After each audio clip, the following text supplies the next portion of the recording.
Sayang, kemarilah sayang. Nak, tuh ada bapak. Sini bapak gendong nak.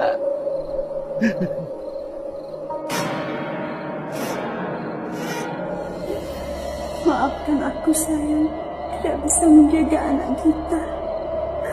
Jangan pergi lagi sayang. Aku sangat merindukan kalian.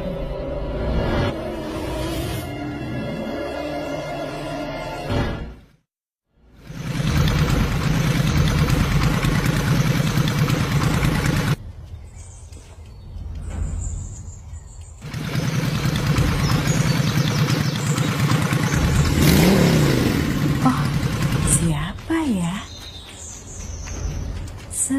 Selamat pagi Tuan. Ada perlu apa kemari? Ye orang tahu orang yang punya nama Dandu. Dandu? Oh ya ampun, itu teman saya kecil dulu Tuan. Sudah lama pindah dari desa ini. Kenapa Tuan? Rupanya Ye masih ingat itu orang ya. Wajahnya seperti ini kan?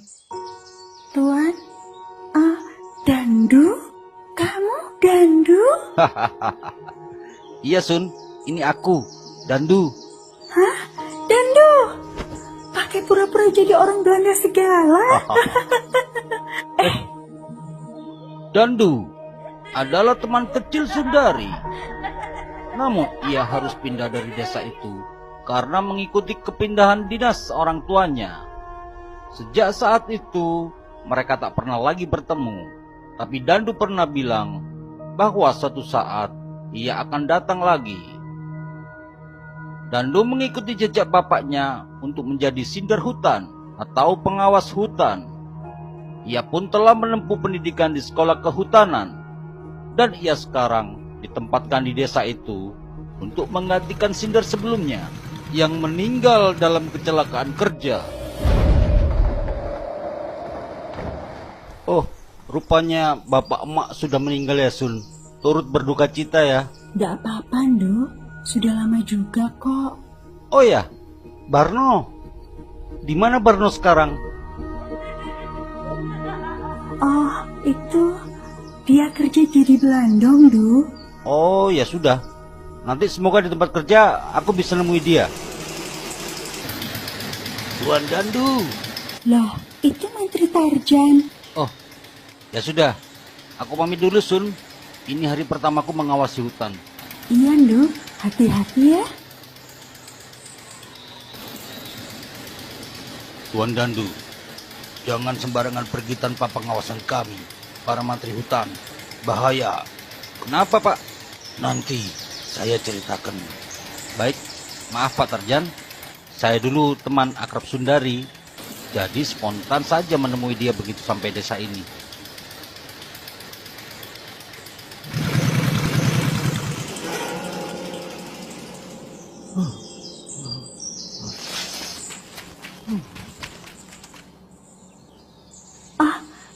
Bar, kamu ingat Dandu tidak?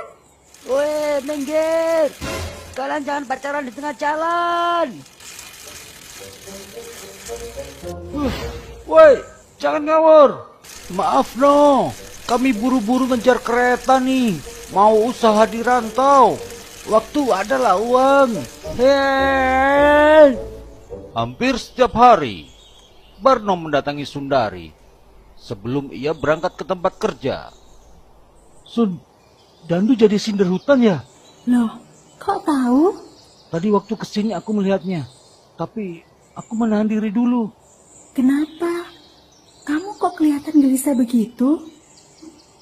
Kamu merasa tidak enak karena kita pacaran? Hah? Apa sih maksudmu? Aku pergi dulu ya. Loh, Barno? Sebenarnya, perasaan tidak enak itulah yang dirasakan Sundari. Ia tak tahu kenapa masa lalunya mendadak mempengaruhinya. Meskipun ia sadar kalau itu hanyalah kisah anak kecil. Sun, kalau kamu milih pacar, milih aku apa Barno? Hah? Aduh, bingung. Sundari pasti memilih aku. karena kamu mau pindah dan tidak akan ketemu lagi sama Sundari. Iya, aku jadi pacarnya Barno saja. Berarti kalau aku kembali lagi ke sini, aku yang jadi pacarmu.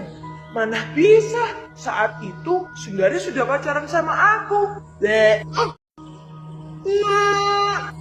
Aduh.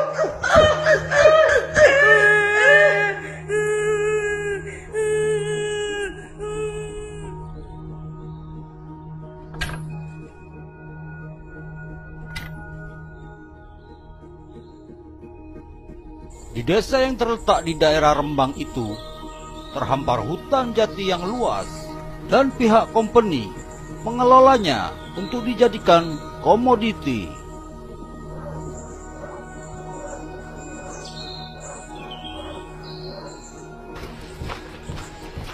Tuan Dandu, beberapa bulan ini wilayah ini tak aman.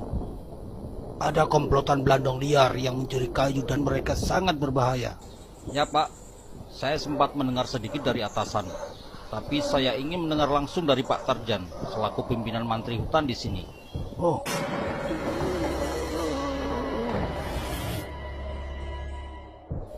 Tuan juga pasti mendengar kematian Sinder sebelum Tuan. Ya, karena kecelakaan kerja kan Pak? Tapi saya curiga Sinder itu dibunuh. Apa? Jangan membuat kesimpulan sembarangan Pak. Saat itu sedang ada penebangan. Tuan Sinder itu juga ada di sana. Ketika sebuah pohon mulai tumbang, tiba-tiba pohon itu berbelok arah dan mengenai tumpukan balok kayu hingga berhamburan. Salah satu balok itu menimpanya. Sepintas memang seperti kecelakaan, tapi saya menemukan sesuatu yang mencurigakan. Ada bekas cengkraman tangan yang kuat di permukaan balok itu.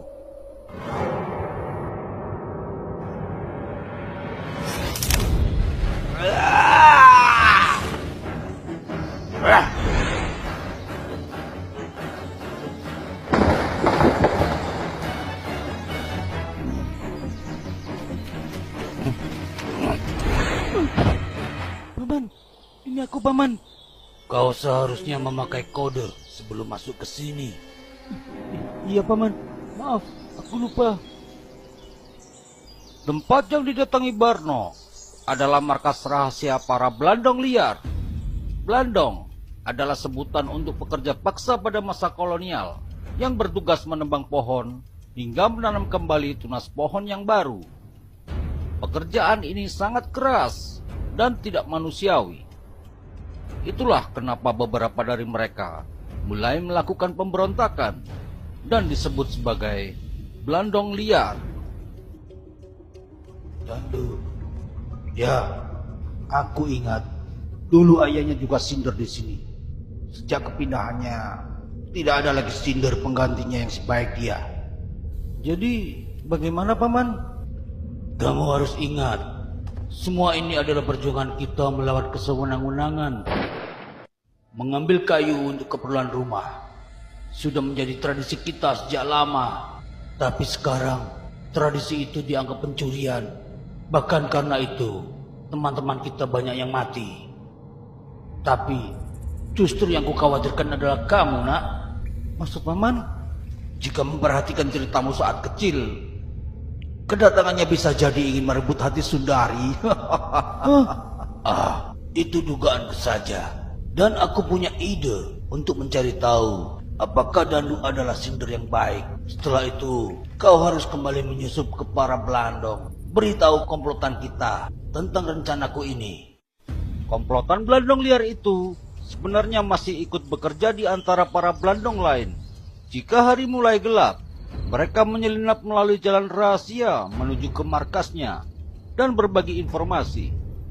Kenapa Bapak tidak melaporkan kecurigaan pembunuhan itu ke atasan? Saya cerita seperti ini supaya Tuan lebih hati-hati dengan para pemberontak itu. Baik Pak, nanti saya... Jangan ke sini, tunggu di sana saja. Cuma sebentar kok. Dandu? Tuan Dandu? Sundari? Kita lanjutkan ngobrolnya nanti ya Pak. Ya Tuan. Tak apa-apa, Kang. Oh, itu.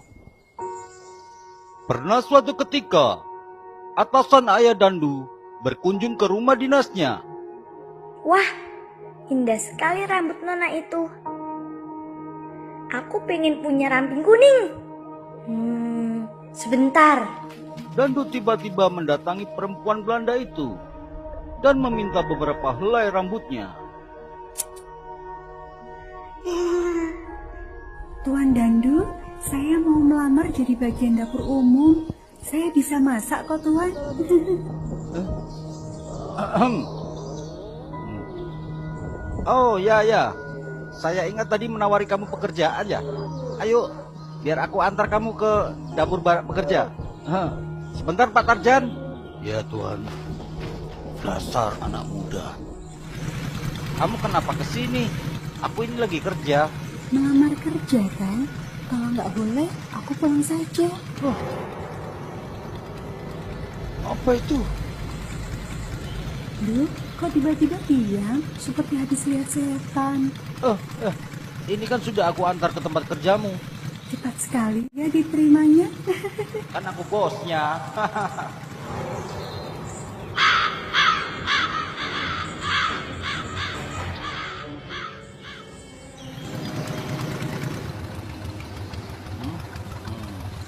Memang ini jalan ke dapur umum. Yuk, kita jalan kaki ke sana. Ini kok kayak ke tengah hutan sih? Dengar-dengar banyak hantu di sini.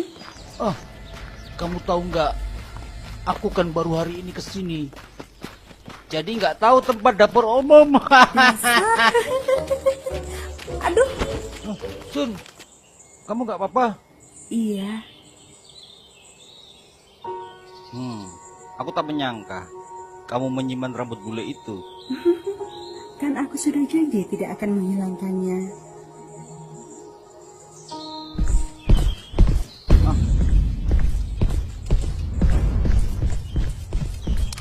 Berhenti! Semua pekerja ada di tempat pengumpulan kayu. Siapa kau? Sundari! Oh, Barno. Barno, kau mencoba menyelem dariku. Dasar sundel! Kau kasar sekali, Bar. Apa maksudmu? Apakah kalian...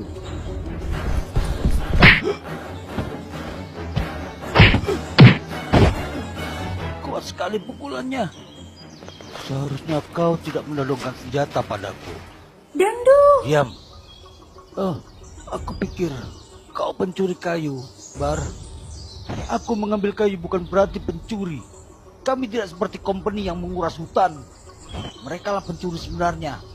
Dan kamu sekarang menjadi salah satunya. Dandu.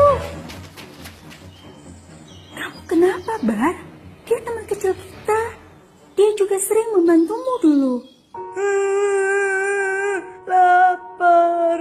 Bar, ayo kita makan sama-sama. Aku juga lapar nih. Terima kasih, Du. Sebenarnya ini bukanlah pertemuan yang dikehendaki Barno. Tujuan utamanya memang untuk menguji Dandu. Meski awalnya ia ragu-ragu untuk melakukan itu, karena taruhannya adalah nyawa sahabat kecilnya. Jangan khawatir, Nak. Jika hari ini Dandu tidak lulus, aku akan memberikan kesempatan lagi supaya ia bisa belajar tentang situasi ini. Tapi kehadiran Sundari terjadi di luar rencana. Itulah kenapa ia sangat marah karena dibakar rasa cemburu.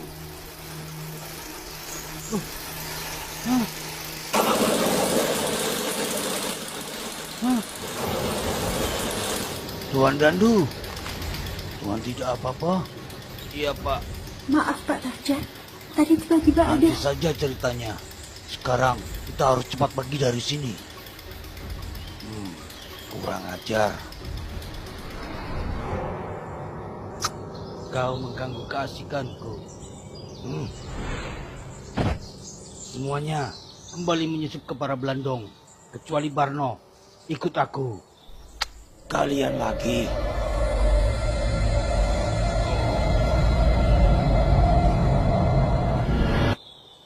kenapa pukulan Barno kuat sekali ya, Pak? Apakah Tuan sadar kalau dia salah satu anggota Belandong Liar? Barno, kekuatan Belandong Liar berasal dari kanuragan pemimpin mereka. Tubuh mereka diisi oleh mantra-mantra supaya kuat. Saya ingin sekali ngobrol sama dia, Pak. Tapi nampaknya setelah kejadian tadi, itu akan sulit. Bodoh. Sepertinya tidak ada harapan lagi dengan Sundari. Nah, apa yang kau lakukan tadi tidak salah. Emosimu menunjukkan kau mencintai Sundari. Dia pasti tahu itu. Aku juga seharusnya tidak menyakiti Dandu. Untuk masalah Dandu, dia yang mengancammu terlebih dahulu. Kau memberinya pelajaran. Sejak kejadian itu, Dandu menjalankan tugasnya dengan serius. Ia sudah diberi wejangan oleh Pak Tarjan supaya mengikuti cara memimpin bapaknya dulu, yang tidak harus mentaati cara-cara company yang kejam terhadap para Belandong. Apalagi sejak adanya kerja paksa itu, banyak warga yang jatuh miskin karena meninggalkan pekerjaannya sebagai petani dan keluarganya menjadi terlantar. Untungnya company mengontrol hanya pada waktu berkala saja, sehingga Dandu bisa menyiasatinya. Sundari yang sakit hati setelah diumpat sundel atau pelacur oleh Barno menjalin hubungan dengan Dandu. Cinta yang lama terpendam membuat mereka berbuat terlalu jauh, lalu memutuskan untuk kawin. Sedangkan Barno, ia sangat malu untuk menemui Sundari, meski harapannya sangat besar untuk menjalin kembali hubungannya dengan perempuan itu. Selama itu pula, ia bersembunyi di markas rahasia Belandong Liar.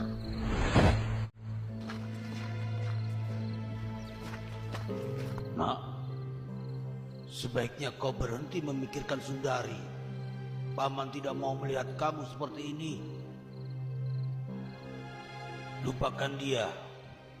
Dia sudah kawin dengan Dandu. Mereka kini tinggal di rumah dinas Sinder. Tidak. Sundari adalah milikku.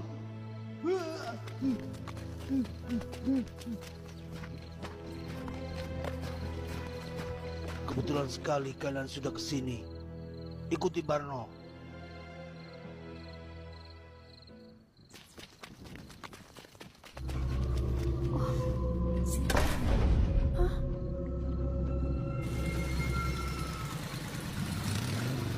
Terima kasih, Pak, sudah dikawal pulang. Sudah tugas saya, Tuhan. Selamat istirahat. Ada apa, Pak? Saya harus segera kembali ke pos, Tuan. Kurang ajar kau, Tarji. Biasanya seseorang akan ia berdaya untuk menjadi korban dari musuhnya, yaitu company maupun mereka yang bekerja dengan company. Dengan begitu, ia punya alasan untuk menghabisi musuhnya, dan akan banyak orang yang bersimpati dengan perjuangannya. Setelah itu, ia pengaruhi mereka untuk bergabung dalam kelompoknya. Karena Tarji sadar bahwa kekuatannya belum cukup jika ia terang-terangan bertempur dengan company. Kau juga tahu, kalau perjuangan perlu pengorbanan, mereka korban dari tipu dayamu. Jangan seenaknya sendiri. Meski kau berjuang dari dalam untuk melindungi hak para Belandong, dan aku dari luar dengan cara bergerilya, tapi apa yang sudah terjadi sekarang ini adalah dampak dari kesepakatan kita. Kau memang pintar membuat orang merasa bersalah, Kang. Kau manfaatkan kesepakatan kita dengan bermain sendiri. Aku merasa sudah lolos dari mereka. Tapi tiba-tiba...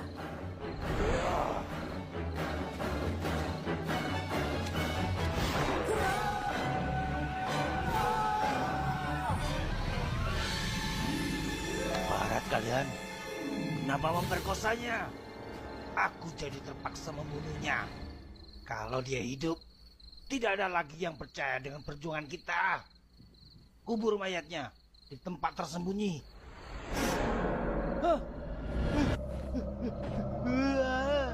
Tidak, tidak. Tolong izinkan aku untuk balas dendam demi anak kita. Apa kau sadar, Kang? Inilah yang dimau company. Mereka menempatkan kita yang sebangsa ini saling berseberangan. Mereka jarang kesini, justru setelah kau memberontak. Mereka bukannya takut, tapi karena ingin kita saling berperang. Kau sudah termakan adu domba mereka. Tidak, ini semua gara-gara sundel itu.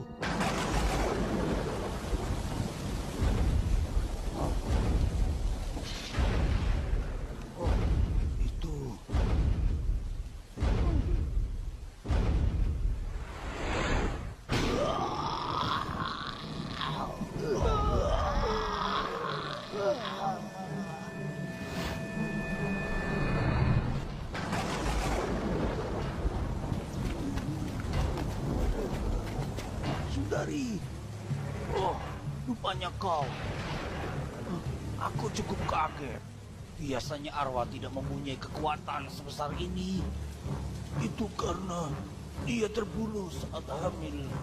Dia membawa kehidupan di dalam tubuhnya, sehingga rasa melindungi bayinya membentuk kekuatan besar. Meski itu sangat kelam. Kau akan mati. Kau sudah membunuh prajuritku. Akan membuat kau sengsara berlipat kali. Ayo Sundel, serang aku. Aku bukan Sundel.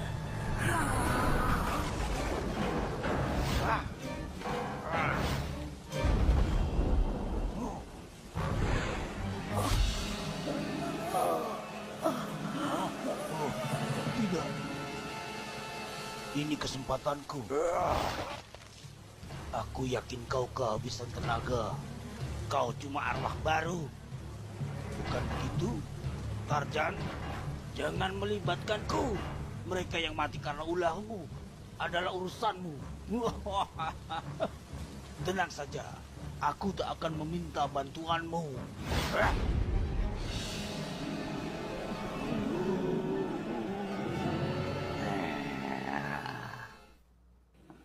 Pak Tarjan, Oh, dia bisa memasuki alam telepatiku. Ia gunakan ini sebagai pintu belakang alam gaib, sehingga Tarji tidak menyadarinya. aku minta tolong, Pak. Kau kuat juga, Sundel. Seharusnya kau sudah hancur. Mungkin satu pukulan lagi. Kau sangat kejam. Kau bunuh Sundari saat dia hamil. Oh, aku baru tahu. Tapi, apa arti segelintir nyawa demi keberhasilan perjuangan yang bisa menyelamatkan lebih banyak nyawa? Tujuanmu baik, tapi caramu salah. Tarji, kau bukan saudaraku lagi. Selamat tinggal. Kurang ajar kau. Kembali kau, Tarjan. Ini semua gara-gara kau, Sundel. Mati kau, Sundel. Dia menghisap semua arwah ke dalam tubuhnya. Saat berada di alam telepati, diam-diam Mantri Tarjan memberi energi kepada Sundari supaya bisa membuka dirinya, sehingga arwah-arwah yang juga ingin membalas dendam itu bisa bergabung dengannya dan membangun kekuatan baru dari sana.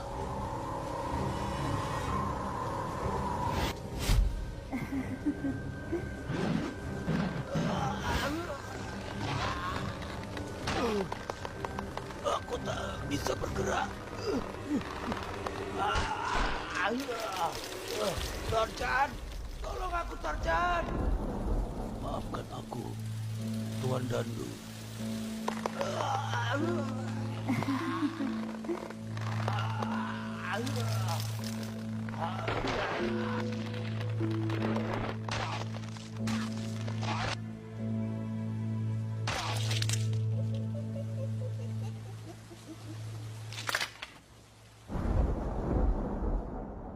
Dendam arwah Sundari tidak berhenti sampai di sini. Setiap malam ia masih mencari sisa-sisa anggota Belandong liar untuk dihabisi, yang secara tak langsung membuat Belandong lain ikut ketakutan, sehingga produksi kayu pun ikut menurun. Apalagi sinder mereka, Dandu, belum bisa bekerja dalam waktu yang tidak dapat ditentukan karena masih terguncang atas kematian istri bersama anaknya, sehingga company harus memberhentikannya sebagai sinder. Jabatan itu beralih kepada Tarjan, yang juga sebagai penghargaan dari company karena ia dianggap berhasil menumpas pemberontakan Belandong liar. Sebaiknya kau hentikan memburu bekas para pemberontak. Mereka seperti itu juga karena terhasut oleh Tarji. Belandong lain yang ikut ketakutan, kinerjanya jadi menurun. Apa kau tak kasihan jika mereka nanti dapat hukuman dari company? Sedangkan Barno, ia tak pernah kelihatan lagi dan berlari sejauh mungkin karena merasa bersalah. Ia juga bukan sasaran Sundari, karena Sundari tahu bahwa Barno tidak bermaksud menyakitinya. Itu juga kenapa Sundari tidak terang-terangan mengatakan kepada Dandu bahwa yang menculiknya adalah Barno.